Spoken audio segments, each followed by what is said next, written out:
little bit more intimate because we're going to have close interactions and conversations. If I can just invite some of our friends to come down a little bit, please. If you stand up and take the steps, then this will add up to your 10,000 steps. Thank you. I see a lot of people moving. Please do join us here at the front.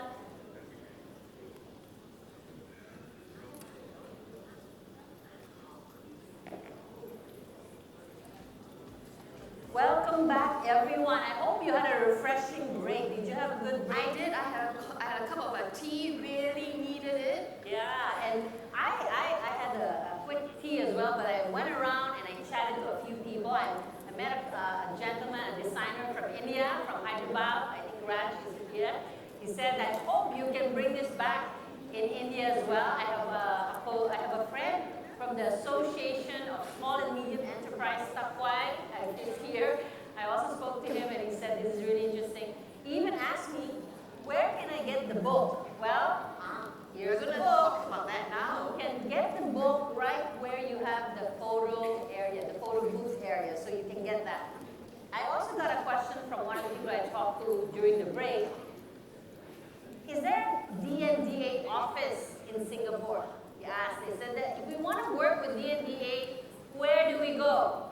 Well, you don't go anywhere. You stay here in Singapore Polytechnic because we have the SP User Experience Center. So if you want to know more, work with us, collaborate with us through DNDA, Humanity-Centered Design, you are in the right place. Definitely, please come and talk to any of us. We're really looking forward to collaborate with everyone. Have you seen the book? Of course. Yeah. I'll hold it up for you. Here. Yeah, Take look it at out. Ooh, nice. This is an easy read. It's 200 pages.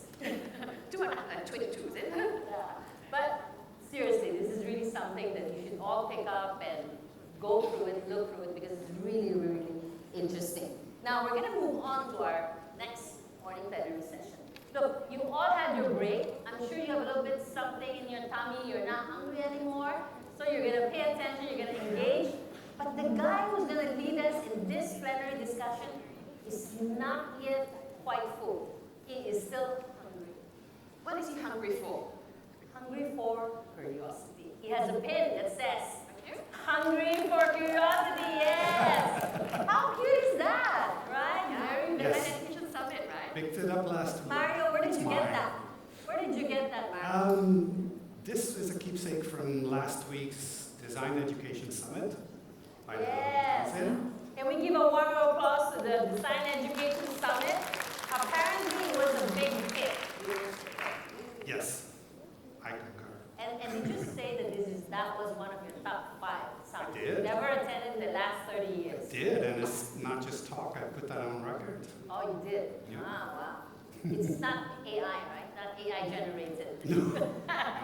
All right, well, we'll love to hear more about that, so please catch Mario later on during the break and talk to him about that. But I thought you were going to ask him, so if that's top 5, we must be top 1, right? Soon, by the end of day 2. Oh, yeah. And then, on day 3, we'll check in on you. But the top 5 is fluctuating. Okay. As you go from we'll come conference back to to you, top 3, day 3. Mario is not a stranger to Singapore Polytechnic. He's been here a few times. He knows, and you probably have ridden, I didn't see you in MRT this morning. You said you took the MRT and everything else so you can, This time it was by bus. Oh, you took the bus. So I was on the other side. Wow. Okay, well, I'm a little upscale. I took the MRT. Good day. Yeah. All right, let's get started. You already met the man, Mr. Mario van der Meulen, Chief Experience Officer at Aleph Labs, to join us here and moderate us and carry on this interesting conversation. Mario, the floor is yours. Thank you. Thank you. Hi, everyone. So yes, my name is Mario. I am a graphic designosaurus. I graduated 30 years ago in graphic design, so BC, before computers. And the parallels of today's reality do not escape me. Our world is in flux. Our disciplines are changing. Now what? There is a clear signal that was given this morning on what that possibility could be if we see design from a new light. Fantastic presentations this morning. I want to give another round of applause, actually, for our presenters from this morning. Thank you. Who here has submitted questions for us for this panel? Who here is now persuaded to perhaps consider asking questions for this panel? Please do so. Use the app for that.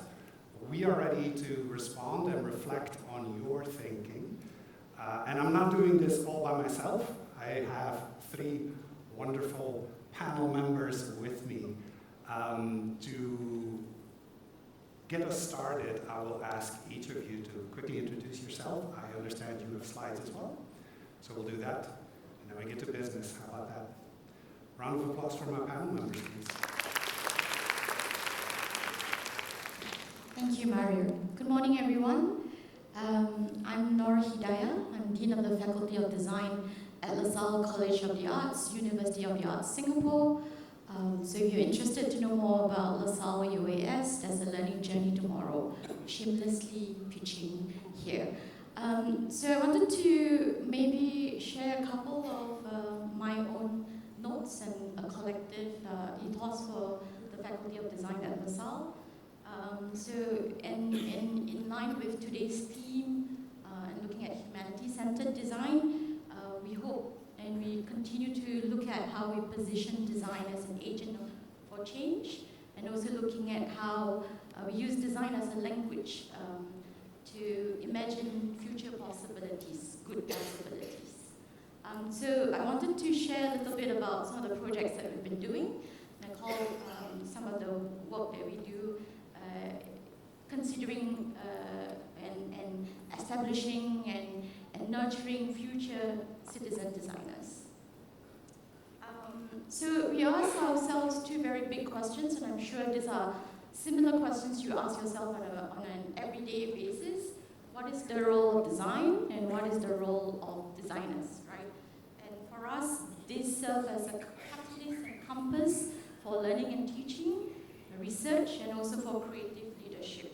And in doing that, we hope to foster a more inclusive, critical, and creative academic ecosystem, one that will prepare our designers, not just for the industry, but also for a world in flux, as we all know, as we heard today, this morning. So some of the projects we've been doing. And these are some of our anchor areas, looking at empathy in design, sustainability and care is a very big agenda for LaSalle UAS, humanity-centered design encapsulates some of the work that we do, as well as we are very, very interested in what are the roles of designers for tomorrow, and how can we then create, bigger roles, better roles for designers.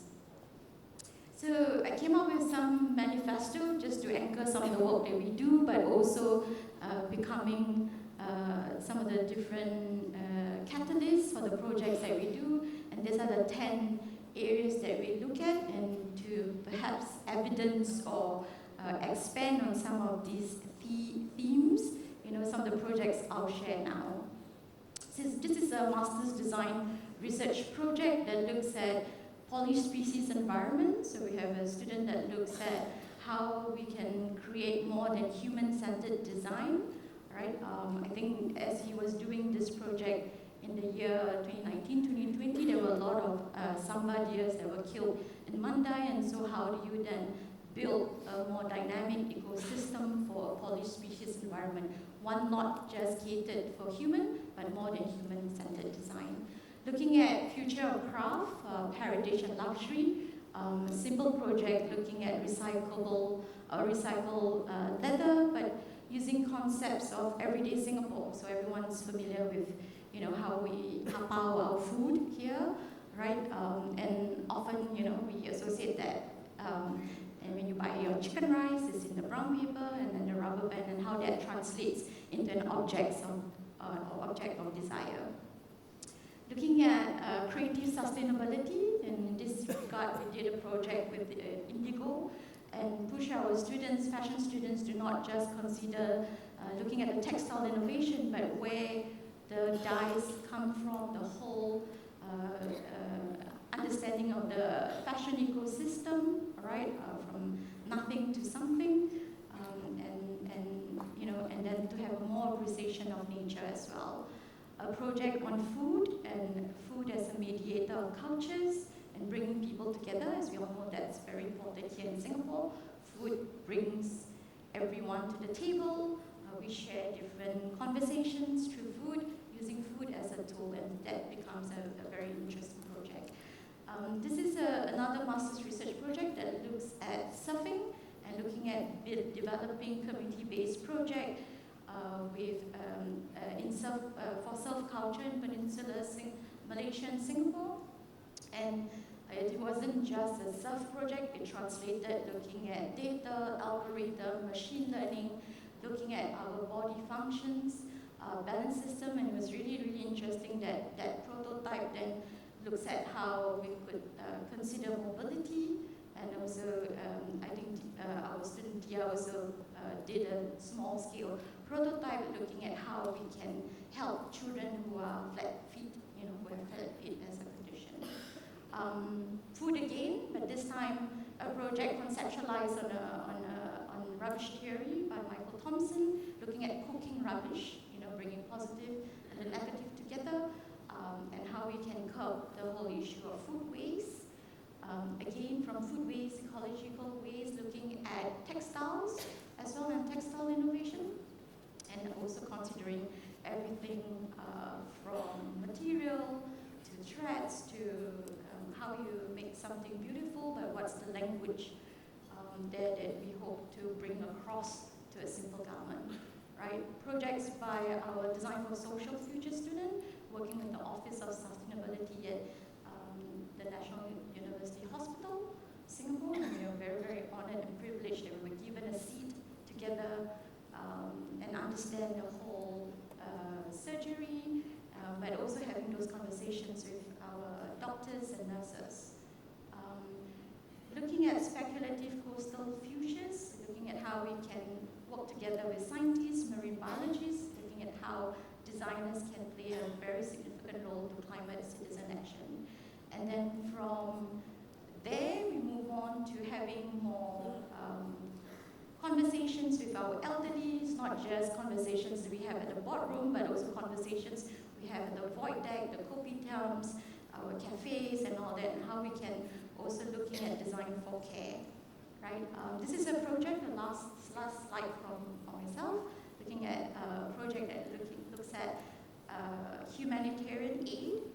This project is a Red Dot winner and also a project that has garnered a lot of attention. It was a project that looks at how we can help, earthquake victims, people in crisis, a simple design intervention, but also, working alongside scientists, engineers, other designers. I think that's the whole interest, right? That we're all here. We want to have those conversations, how we can work together, and how we can work with other communities and other partners. So that's all from me. Thank you.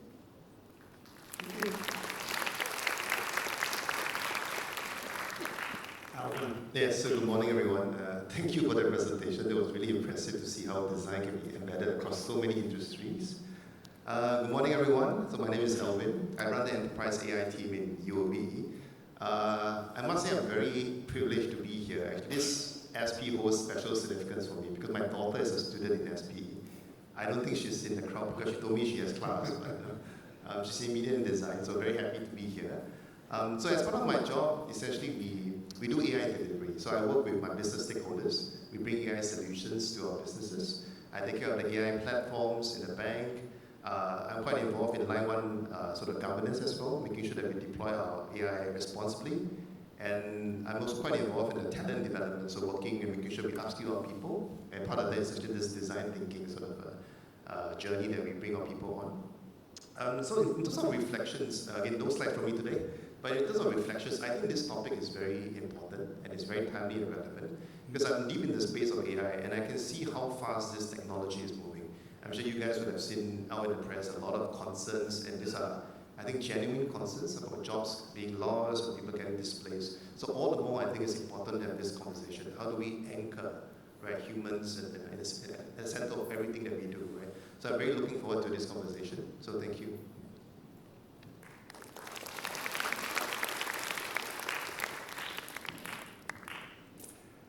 And I will ask.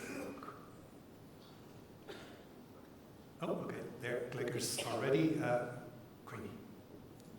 Hi, good morning. My name is Quinn, Professor of Psychology at the Singapore University of Technology and Design. Just because we were asked to give a quick introduction of ourselves, so I had a little bit of slide on what we do. So for my own, I started off with developmental psychology, and then I decided to look at lifespan development, partly because I know I'm getting old. So I need to prepare myself. I'm not yet going to be that old, 20, 30, but I will be, right? So that was one of the motivations. But and what we look at also, especially because we're in SUTD, technology, AI is a very important part of what we look at. And so some of the projects that we do, my lab does, looks at integrating leverage on technology to improve well-being of people. So one of the things we design is looking at how to engage older people, get there so that they can reduce cognitive decline, they can reduce loneliness using technology. So it's very interesting. Some people asked me before, SUTD, you mean there is humanities, art and social sciences in SUTD? Oh yes, we do. Because the university believes that even if we nurture engineers, computer scientists, it's very important they're grounded. They understand human because they design for people. And so HAS in SUTD really brings human understanding, ethics, societal insights into our technology and design-driven education. So we believe that design is not just, it's not just aesthetics as what John had mentioned earlier today, but it's also about how people think, how systems work, and how meaning is being made. So we really want to nurture our students or even future designers, to be change makers, right? So understand not just how to build something, but also why we build something, for whom are we building it for, and also with what kind of society impact. So maybe let me share with you something that is very exciting that is going to happen in the next few months, that we see the impact of humanities, arts and social sciences, right, in the field of AI. And in SUTD, we pivot ourselves to be a design AI university, which means that we embrace AI in research and education, but we also see AI not just as a tool, but AI as a partner, as a collaborator, right? Or it's important to even understand when AI is not supposed to be a partner, right? When AI is not supposed to be a tool, when do you not rely on AI? So that requires a lot of critical thinking. So I'd like to share with you some of the thinking that we're thinking about ahead is really about this idea about human and AI should co-evolve together. So AI has been changing a lot of our life, but AI comes from people, right? And so therefore people can co-evolve with them. So AI is not going to take away our jobs, it's not going to take away our lives, but how can we better engage with AI so that it evolves with us? So there are many kind of intelligences around, right? Artificial intelligence is one, we have cognitive intelligence, economic intelligence, cultural societal intelligence, and so on and so forth. So we really focus a lot on this human intelligence-centered design. We look at this dynamic integration of machine logic, human vulnerability, and cultural wisdom. And we really look forward to designing adaptive ecosystems where human, artificial, and cultural intelligence co-evolve as equals. So we're not going to let AI run our lives, we're going to run our lives with AI and the society. And so this builds on to what Don mentioned about HCD+, right? So he goes beyond from just user-centered design to humanity-centered design, looking at the impact of the society on environment, on sustainability. So we added this dimension of using AI as a tool, as a partner, as a collaborator, right, to accelerate this impact on people, on society, and people around us. So we can use AI to 10 times, 100 times, 1,000 times better, faster. So Don also mentioned that with AI, we may not, we can make things faster. So what does it mean to us when we have a lot more time? Does it mean that we will just let AI do all the thinking and we just watch K-pop or K-drama? But that's not the point. The point is we can give ourselves a lot of time to think about how well we can impact on others.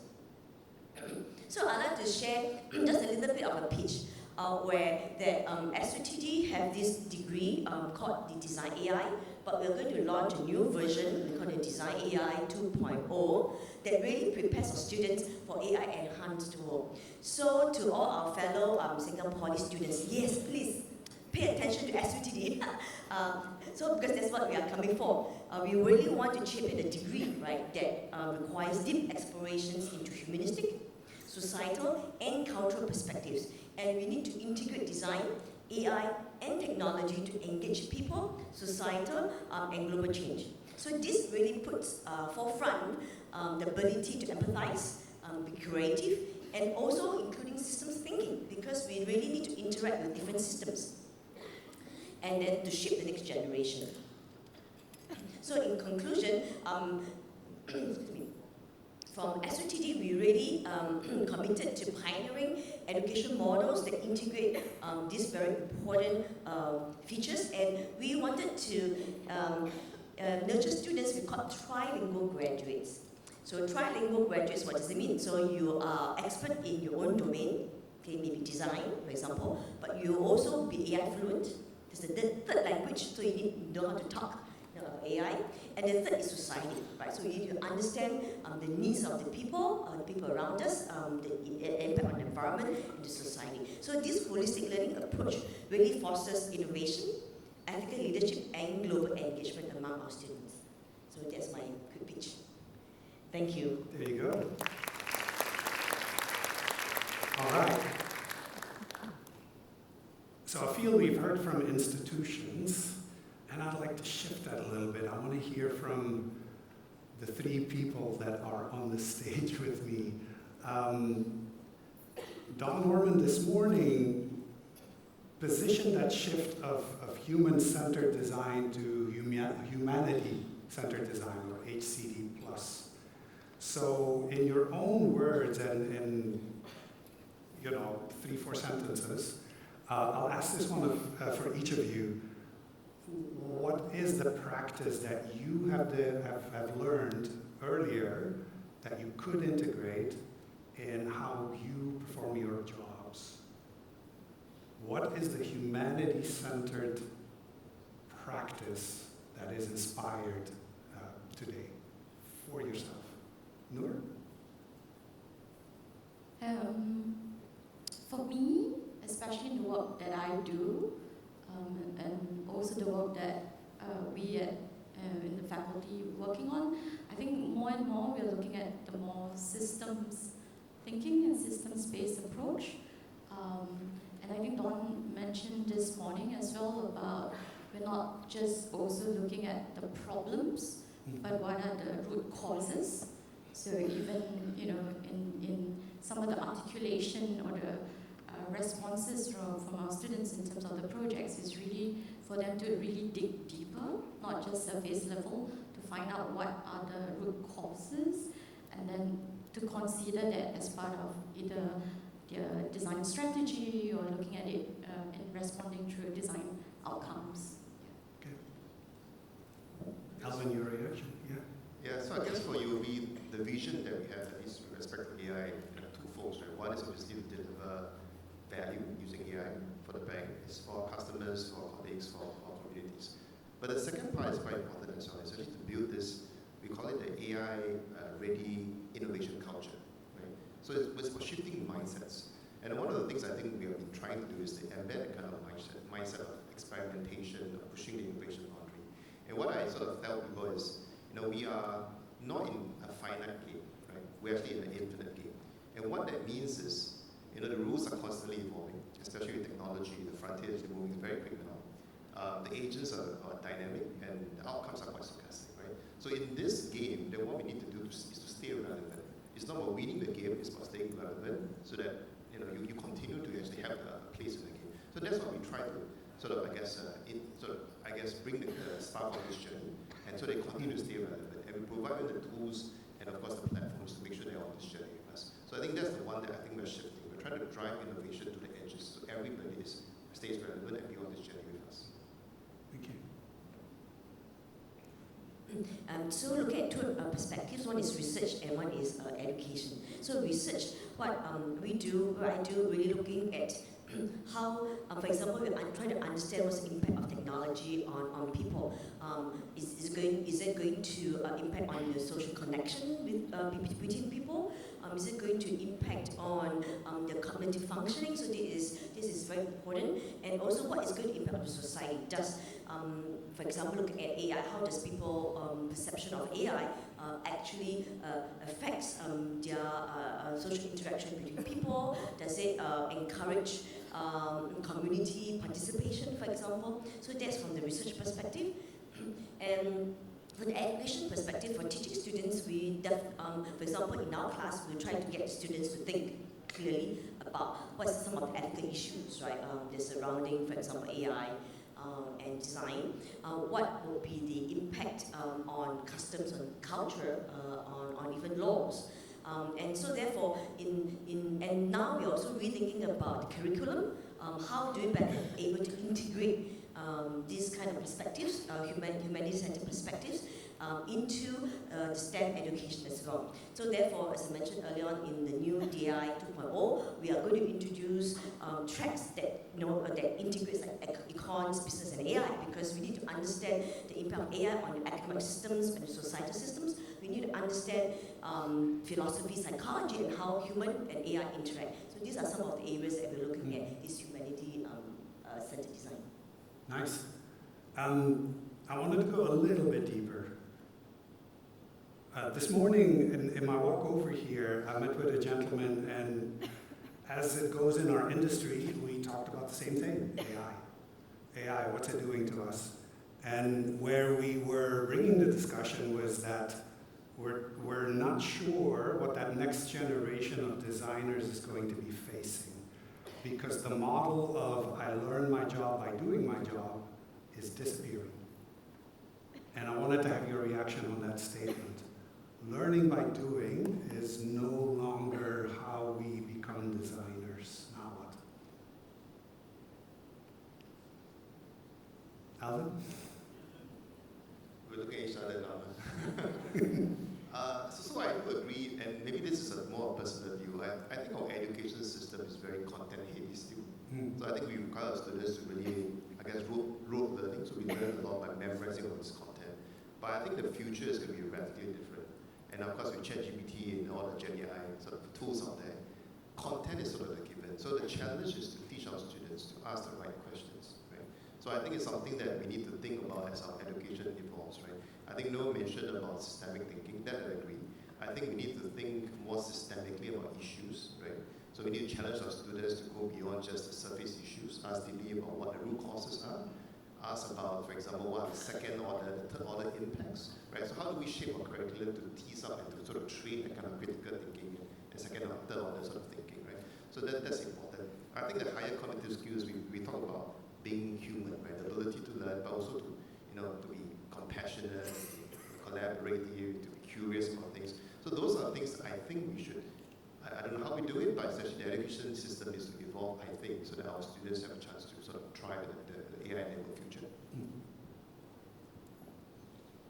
And then, just to, we had a little conversation during tea break about how AI is here, it's everywhere, right? So obviously we don't have a lot of choice to stay away or pretend to be distracted by it. So I think it's also having very open, dynamic conversations, allowing the hard truths to come out.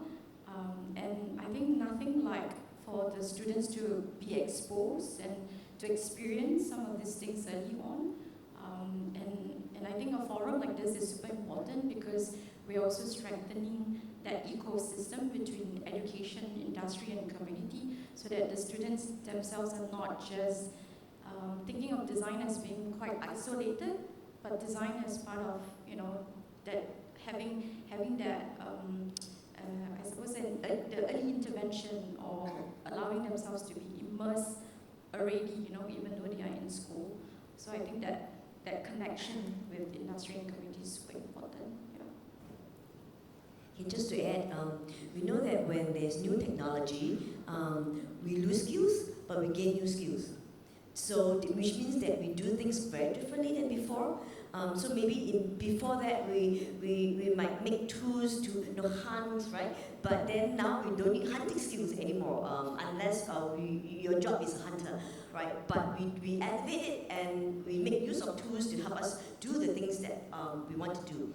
So I would say that what are some of the tools, some of the skills that we may gain with this emergence of AI?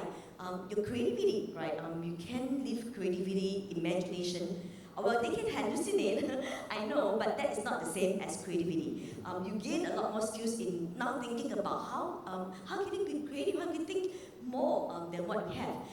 You gain skills of critical thinking, because now you have to ask yourself, is ChatGPT saying the right thing? Is the design that they draw, because now you can use a lot of AI tools to do design stuff, right? But does it really tell the story that you want to tell? AI can tell you what story you want to tell. You have to tell AI, this is the story I want to tell. So these are the skills, I think, that will definitely be what we're going to gain from these new technologies. Maybe just to chime in as well, I think it's actually a fantastic time that we're living in to be a creative person, right? And the reason I say that is because I think the distance from ideation to manifestation of the ideation is collapsing, right? I mean, you literally have very, very smart design parties with you 24/7, helping you to model this thing. You literally have a PhD or maybe an Einstein in your pocket, right? Essentially, that's what. So the tools are out there. So they're talking about like a one-man unicorn, right? It's possible these days. So I think it's sort of it gives the creatives a chance to even do more and be more creative because we are enabled by AI. And I believe more people can be creative more easily because of the technology. One parallel that I see and reflected from my own experience and expertise is that when I came into the market, I was unqualified because I learned how to do this job by hand. And every employer asked me, can you do it on desktop? I couldn't even afford a computer. And at that time, desktop was seen as the death of graphic design. It was going to commoditize the whole thing, make everything look the same. Sounds familiar? No more originality. It was going to be cookie cutter. And actually what desktop did was blow that whole world open and come up with new styles, with more designers that could express themselves. And I'd like to see AI in that same light, in that same enablement. You may not be you may not see yourself as a quote-unquote designer, but it doesn't stop your creativity from being expressed. One arresting moment that I had this morning was in the talk that offered a bit of vulnerability from the speaker, saying, when I was in school, I was in my bubble, it was awesome, and then the real world hit and we left. And that had me think on a few moments, yeah, when did the real world hit me? Not that I'm going to ask you to share that, but what would you offer our students as sort of the 1, 2, 3 things to get ready for when they go into that real world? What comes to mind?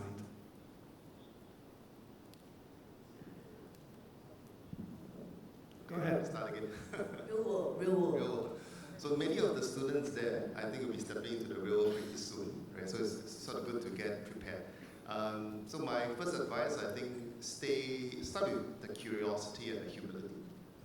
Right? I think it's important to understand the context and environment you're working with. Right? Start by asking questions. Right? I think that helps you to really have the curiosity to ask the questions, right? And that helps you to understand what you're working with. I mean, the processes, the systems are there for a reason over time, right? And I think asking thoughtful questions allow you to build your credibility as well, right? So I think that's important. having that humility to learn and not assume that you're the smartest in the room. I think that typically rubs people the wrong way. So that's number one. I think essentially you need to find allies, right? And you need to sort of identify the people that you can work with, like-minded people. They are your sponsors in an organization as well that's going to help you along. I think that's important. Then as you sort of express yourself and your ideas come true, then of course you start to build small wins. I think that's important. So it's a sort of scaffolding towards essentially bigger things, right? And no matter how small the task is, make sure you give 110%, right? Just do it as well as you can. I think it's important to speak the language of business as well, right? So instead of sort of, for example, presenting, oh, this UX is great because it's a navigation panel on the left-hand side and certain functionalities, maybe you can say something like, oh, this UX is great because it's helping my customers and sort of contact center agents improve their productivity by 20%, right? That immediately will resonate better with the business people, right? So speak the language of whoever you're sort of working with. I mean, if you're sort of fronting a technology guy, maybe you use some terminologies that are more tech-centered, for example, the modularity, composability of this architecture, etc. Right? I think speaking the language helps to bridge that sort of gap. And my last advice would be, I guess, be patient. Right? Rome is not built in one day. Right? If you're new in the organization, prove yourself, small wins, and take it along and take it forward. Yeah, just to add to that as well, I think again, humility and also important to have points of view, right? Because you then become quite different, right? Then you can then talk about the business or how is this affecting you as a designer, and through that conversations and that exposure, you're also developing your own confidence and understanding who you are, what your roles could be in the future. So Nice. So I would say, actually before I went into academia, I was working in Ministry of Defense. I worked in consulting companies before. So I had the opposite, right? Where I went to the bubble after that, and then I came out. But in terms of some of the things for students to think about is you really. So the one important thing is that your perspective is not the only perspective around you, right? So when you work in company, you know that there are people from different background, different expertise. So most importantly, you are able to learn. So you have to learn things fast. And also don't be afraid to take the initiative, right? To learn things and also to try to voice opinion. Because you never know, even though you may think that you're just a student, just graduate from school, but you have your own ideas, your own values that may benefit the team in the company. So these are some of the things I thought may be useful. Nice. Nice. And thank you, audience, for starting to put in your questions. I am keeping an eye. If you want to address a question directly to a panel member, any of us four, you can do that too. But let's go to our audience questions. There's a curiosity, and we're staying on topic, there's curiosity around the knowing that AI comes with bias, knowing that that is in play and needing to mitigate for it, but uncertain how to actually do that. So that question that has a few upvotes is, how do you address the bias that AI carries? And do you have an example or a case study where you feel you did that really well? So bias is definitely one of the most important sort of things we look out for when we deliver AI solutions. So MAS has this FIT principles that they expect banks to comply with. So FIT stands for fairness, which essentially is bias, ethics, accountability, and transparency. So for UOB, actually, we were on this journey quite early on. We were co-developing the FIT principles back in 2018 with MAS and industry. And that was a very high-level set of principles. So thereafter, we formed the Veritas Consortium. And what it does is it allows us to operationalize the principles into a set of, it's a toolkit, right? And they have quantitative measures for biases, right? You look at things like equal opportunities, equal odds, for example. So there are certain metrics that are quantitative. So we do actually look at these metrics. So before any of the AI projects go live in UOB, we make sure that we pass all these FIT tests, right? And also, it's also a continuous sort of monitoring as well. So we make sure that we do regular sort of monitoring. if and when we think, for example, the metrics are reached, then the model owner needs to come back to the committee. So we have proper governing committees as well to explain why this feature, for example, needs to continue to be part of this model, right? So there is all that governance that's in place. The process is quite robust to ensure that we try to be as fair for customers as possible, obviously, right? And some of, but actually, I think it's actually, depends on the use case. I mean, there will be instances where, for example, gender is typically cited as one of the, a field or feature that could cause bias. But if, let's say I'm doing a ladies card, for example, surely the gender field or feature must be in part of the model, right? So I think we go through a lot of those debates, but essentially that's how we sort of protect our customers from bias. And I would see this as our opportunity right there. If we are consciously aware that there's bias in the tool that we use, then it is our role to investigate that bias while being aware of our own bias. For me, that shifts that role from AI to, undisputably being a tool, not a solution. These language models are aiming to satisfy your ego. What you get from it is basically a mirror of your own bias already. So once you start to become aware of that, you can steer that to very different outputs. You can let it challenge your own biases as well. Noor? Maybe I just add. Yes. So one of the work we do is with older people. So there's a lot of ageism around older people, and again, you see a lot of biases. So one of the first bias is, well, can old people play computer games? Can old people, do AI? Actually, the older people, they love to learn. So it's not about they cannot learn. Just that there's a lot of physical cognitive constraints that the current version may not offer them. So, and then we did an AI chatbot, to engage older people. And a lot of biases can happen because the LLM is trained by data set that's there, but there's a lot of biases. So when we try to train our own chatbot for talking to older people, what we do is we actually talk to old people first. We do research, observations, interviews, focus group to understand how older people make conversations, how do we connect with them. And very important thing is that there is this bias that we think that older people only talk about the past. Well, how good I have been, what I have done, but actually a lot of them like to talk about the present. They want to live the present. They want to share what they're feeling, they're thinking, what they're doing. So some of these biases, as Mario mentioned, that we need to understand that there are potential biases and how we're going to do to make sure that these biases don't dictate what we can do. Every one of us has it. Everyone works from their own bias. So the tools that we apply, we do so as well. Just that awareness alone may help you reset it. Thank you. I can do a slight pivot here because I was worried we were only going to be talking AI. I love the question that came in because for me it's very relevant as well. How can we bring design thinking principles / attitudes to non-designers so that HCD plus is then actually our mental model or our way of seeing and thinking? The way that we live, the way that we approach the world and relate with the world. Massive challenge, I love it. But what are your reactions to that challenge? How can we bring design thinking, because that comes with that connotation you need to be a designer, how can we bring that to non-designers? I think to have those simple conversations, right? I think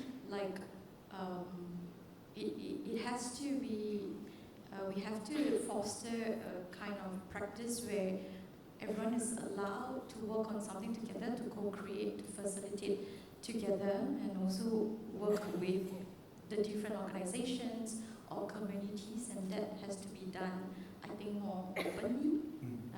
And if we can anchor that and foster that more, I think that would be great. Yeah, because sometimes I do feel certain sectors are still quite separate. And can a junior designer do that? Yeah, why not? To allow that experience to happen. I mean, for us in the university, for example, we allow students to sit on the top boards to give Mhm. their opinion, to make suggestions, to make recommendations, because it's very important to also listen to them. So I think listening is also very important. Yeah.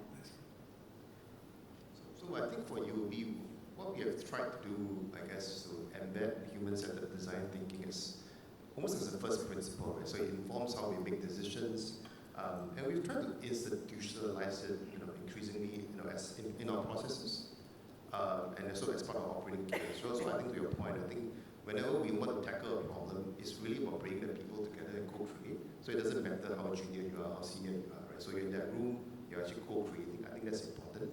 I think having that alignment, that problem framing the problem properly, right? So that distilling what exactly we're solving for, that's very important. Mapping the processes to see where the intervention points are, aligning everybody on the expectations, right? What good looks like. I think that's a critical part of any project, right? Before we talk about the technology solution, we should always come later, right? So I think you mentioned you work with us on Tomorrow. I think when we did the Tomorrow digital app rollout, the very first thing we did was to do focus group, talk to customers, and understand what they actually want, right? So I think that's a very important part of the whole process. I think what really helps for us is to sort of connect or tie design into measurable business outcomes, right? So instead of speaking in a vacuum, this design, but what does it mean from a business standpoint? So in that way, you actually bring a lot more people to the table, and people understand and appreciate why it's so important to do design, right? And I think having proper, platforms or to institutionalize this. So for example, one of the partners you're working with more closely now is Luma Institute. So they have a lot of frameworks, pedagogies, tools to allow us to drive innovation and design thinking. So we're putting our people through that. We just launched the Innovation Academy, and that was graced by President Tarman. It sends a signal, but it also gives our staff a platform, right? And it's not just the hard skills, but also the soft skills, how to empathy and all that. So it's all the design skills, it's all within one platform. Again, giving the tools to people so that they know how to learn. So I think that's important. So having the environment to really sort of drive this design thinking across the enterprise. Nice. So I would say that every one of us is a designer. We design our lives, right? But I think what Mara mentioned is perhaps we can bring this consciousness out more explicitly. When we think about things, problems, do we consider other people around us? Because that's where the design thinking process starting with discover. Okay, so discovering the issues around you, discover other people's perspectives, and then you think about, okay, what are some of, what is the real problem, the problem statement, what is the problem they're experiencing now? And then the next step is really finding out possible solutions, right? That's where we think about developing ideas. So following the double diamond kind of design process, and of course we deliver. So actually we go through this process a lot of times in our daily lives. But sometimes, we become so subconscious that we are not really aware that we actually are living and breathing design thinking. So the question is really how we bring it up more front, to be more aware, to be more explicit. Yeah, from my own experience, it's a balance game that you often need to do, where you mention all your fancy jargon that you learn in these courses, but you also need to be ready to translate it back to what you actually mean with it. When you say empathy, what does that mean? I'm going to do some critical thinking now. What does that mean? Can you bring it back to non-designers so that they can actually join you in that they understand it? That's a key to it. And that is my start to answering another question, which had a few upvotes. How has HCD Plus been applied in our individual roles or in our teams? I'll admit that the full range of HCD Plus is perhaps not yet a very common practice on my side of the world. We are still very much focused on the HCD part because we still struggle with our clients to have that common language, to have that common goal, and to work towards the common vision that we have. And my clients sit in very complex organizations, in financial institutions, in government, in health tech. But that doesn't stop us from starting to speak outside your brief. We will often bring back cause and effect discussions. If this is where we're going, then I can anticipate that to start changing. It's not in your brief, that's not even on your radar, but you should be aware of this. And just having that role, I feel that responds to what Don was bringing in his talk this morning, that our role as a designer can be that conductor of either knowledge or conversations and starts something. That's my response to that question, how HCD Plus has been applied in your individual role or within your team. Any reactions from our panel? Yeah, so as I mentioned earlier, Mario, it's really looking at more systems-based approach. Again, we're not just trying to solve the problem, but also considering the root causes, the cause and effect to everything that we do, whether small or big, but also to allow scalability to happen, right? Sometimes a lot of the work that we do are still in that prototyping stage, but again, to prototype together with the users, and then a bigger audience, I think that will be important no matter what the project is or what the issue is.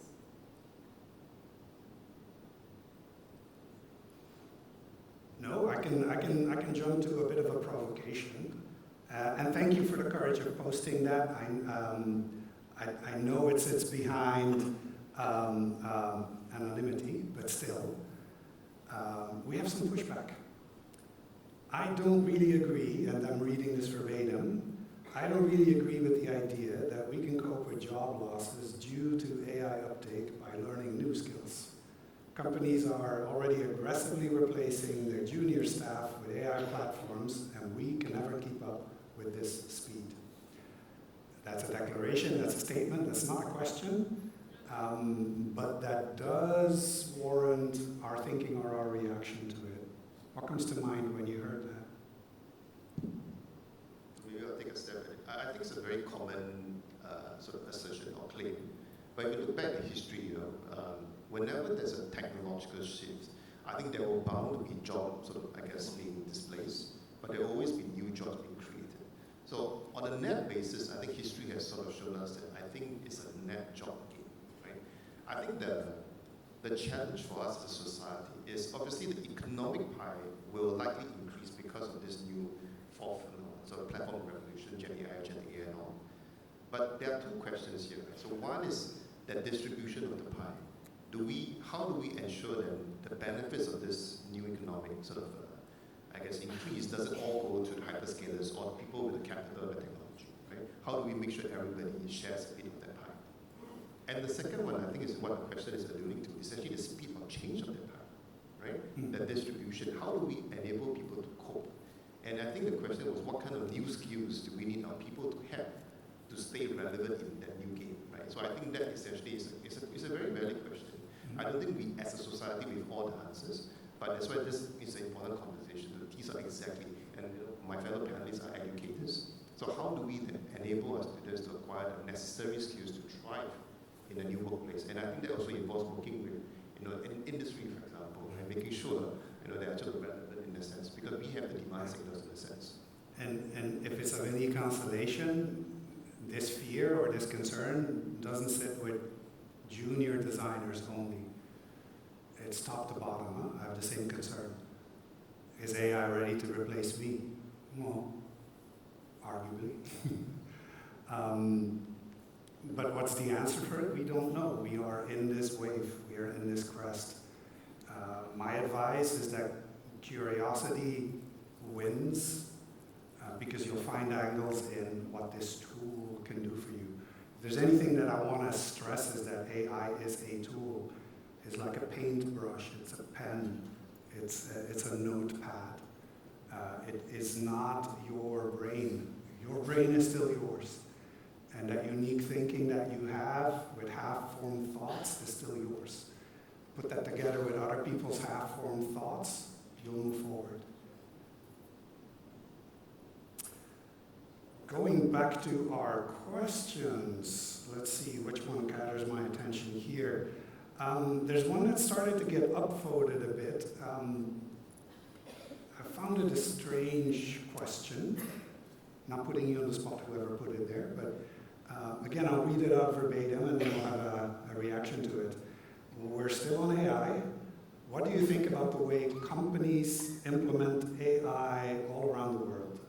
Do they follow a solution-first approach, or are they solving real problems with AI? How can companies be convinced to only jump on the AI bandwagon with real intent?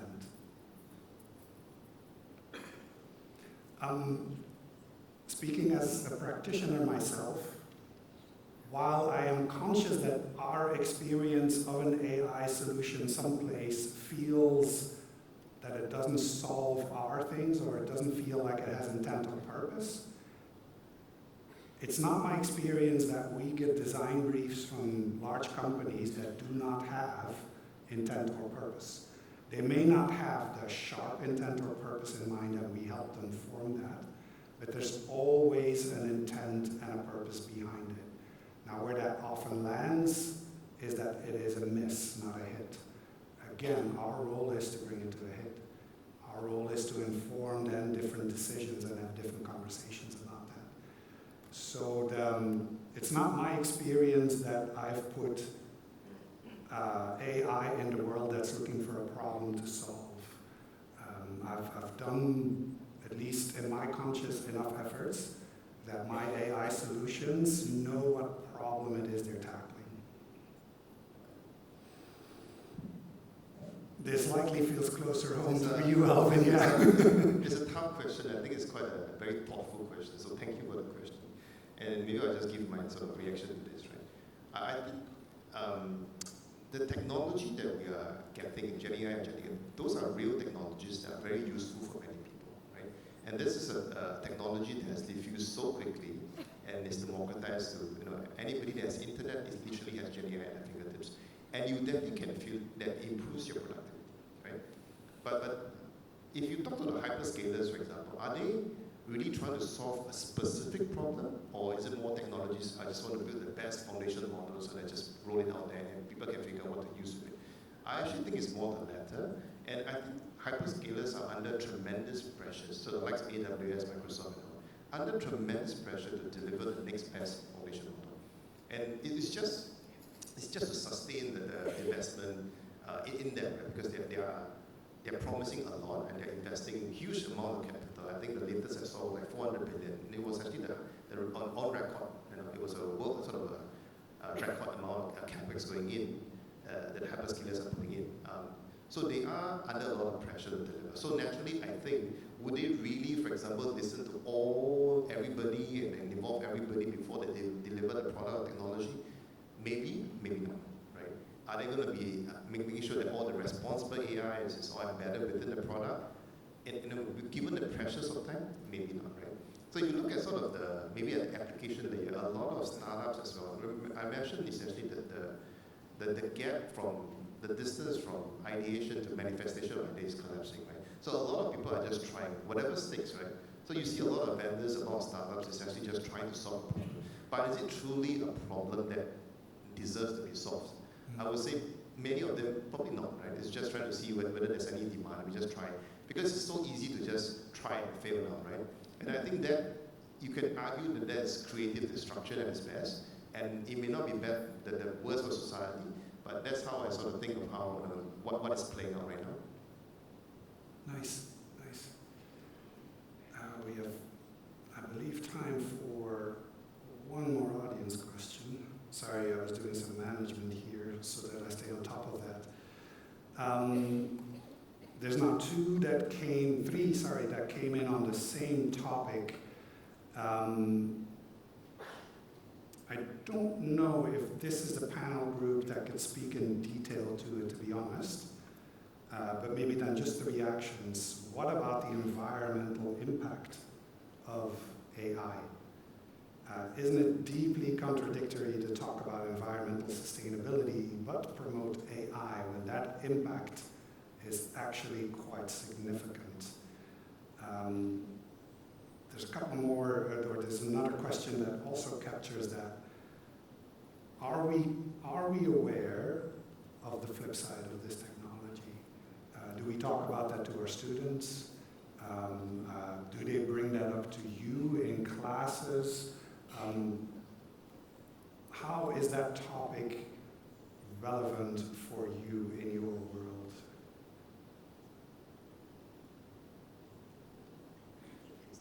So in the classes, especially for our faculty, right, especially we talk about humanities and social sciences, in our classes, we do get our students to think about the impact of AI, right? So it could be many fronts. It could be from the front of impact of AI on cognitive responses. It could be AI impact on ethics and on environment. I mean, there was a question about environment. So in this process, we get students to think a little bit more about it. We can debate about it. It is true that LLM, it creates a lot of energy. I mean, you use a lot of energy. The computer scientists are thinking maybe we should do a SLM, the short language model instead. So maybe the short language model takes less energy. So I would say that because AI comes in recently pretty fast and furious, right? And so there's a lot of impact that we actually do not really know what is going to I mean, there's a lot of things that we don't really know the impact of AI on us really. So we are discovering along the way as well. We're also discovering along the way, and so that's very important to keep aware that we also don't know. But that you should not stop there because we don't know and we don't think about it. But because we don't know, that's why we have to think more about it. And it's really a lot of mutual discovery along the way. So I agree. I think clearly AI is very energy hungry, right? And I think there are sort of two exponentials happening, right? So one is you have a lot of players all rushing to do this. Be it consumers wanting more of this product, enterprises trying to adopt this. So from a demand standpoint, it's going to drive the energy consumption a lot, right? And I think the technology has also evolved in the sense that now we talk about chain of thought reasoning, inference. So essentially from an output point of view, actually the models are more thoughtful, but because they do a lot more thinking and reasoning behind the scenes, actually it consumes a lot more energy. So there's no question in my mind that the energy consumption is very high. It's going to get higher because there are two exponentials that's driving this, right? But at the same time, it's important to also remember that AI is also used to help make the energy sort of, I guess, bend the cost curve, if you like, right? The energy curve, if you like, right? So AI can be used to optimize the grids and driving new renewables sort of thing. And I think companies are sort of putting, I guess, the investments in. So, for example, I think in Malaysia, TMB recently came up to say investing 43 billion ringgit to build, to invest in grid optimization. They are all very mindful that this is indeed a challenge that as a society we need to solve for. But it also makes sense from a business standpoint to actually solve for it because we can't just be throwing, data centers after data centers. So I think, and from a government standpoint, a lot of regulations is sort of being sort of enacted just to make sure that companies do this responsibly and not sort of over-consume, right? The POE is like 1.3, between 1.3 to 1.4 kind of thing. So I think there are regulations, and I think the whole community needs to come together to make sure that, of course, the benefits from increasingly, using AI and all the sort of the implications of energy and sustainability sort of outweighs essentially the cost of it. Right. I think if I throw it back to the audience, here's where you can start. Not right now, but this evening, clean up your inbox. Unsubscribe to all the newsletters you do not open. The environmental impact of your inbox is not talked about either, but all those emails sit on a server, all those emails need to be coming back or stored, is also environmental impact. So start there.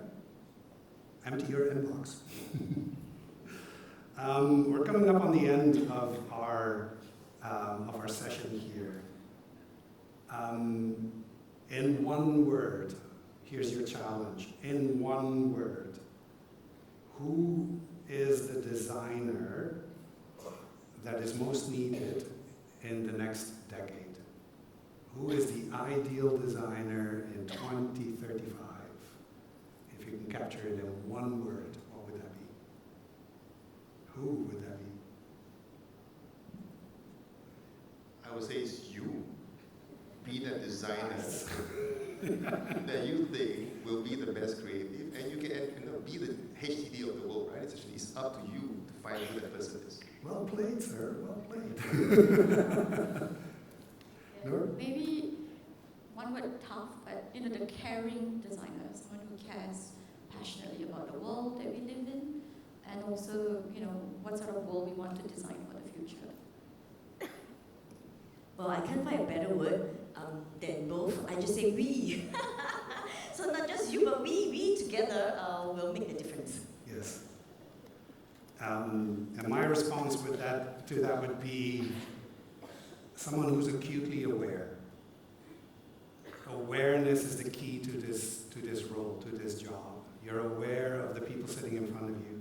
You're aware that what you're doing is very emotional, very demanding, very difficult, and often you're tackling problems that simply don't have a solution, but they can benefit from a response, and a response that would create new opportunities or new possibilities. And so just that awareness has given me longevity in this job, in doing my role. With that, I think we kept our time quite nicely. I have deep gratitude and appreciation for your time and your input, and for the questions that you asked. You did not hold back. I am aware that there are questions here that we did not address. Come find us. If this is really burning on you, come find us. Let's have a discussion. At least I'll be here for these 3 days. Maybe my panelists will be as well. But come find us. Let's have a conversation. Thank you, everyone.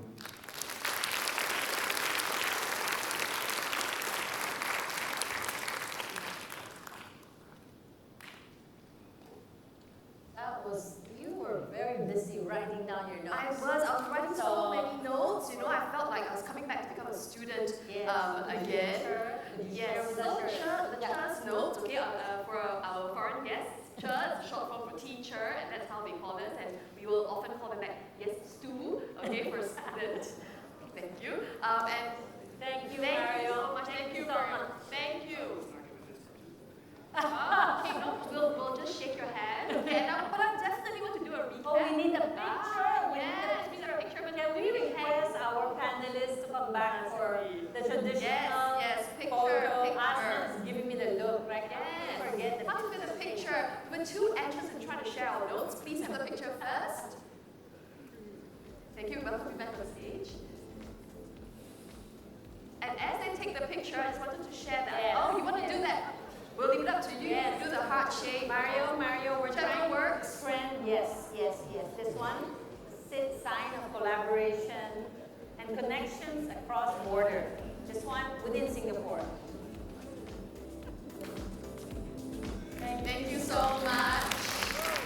Thank you. And I really want to say that I enjoyed the session so much because I think it was so nuanced, right? I mean, there's no dichotomy. It's not all AI is all good, AI is all bad. And that's something that we at the Media Arts and Design School, is something that we're also grappling with. And I have to be honest to say that we started off maybe with a bit of uncertainty or anxiety, but after exploring and really trying it out, we're starting to move to a bit more optimism, more curiosity, and some hope and anticipation. I think I have great optimism in humanity. So I think that we'll be able to work it all out. And one key takeaway that Mario told us, if you want to start something simple, clear your inbox. Yeah, delete your emails. Unsubscribe. I'm not sure. Or maybe we should just don't send me emails. Yeah, no emails, thank you. Let's have human conversations together. Thank you, everyone. And again, if you would like to react to anything from this plenary and this discussion, you can continue to share your reflection and questions in our Design Your Conference web app by just scanning your event tag or by clicking your unique QR code in your confirmation email. Your ideas will help keep the conversation going beyond the session. Please also refer to our event guide on the Telegram channel and on our website. We're also in the process of updating the DYC page with the program details. So that brings us to the end of the morning segment. You might start to feel a bit hungry before you head for lunch, and that's what MLX call makan in Singapore.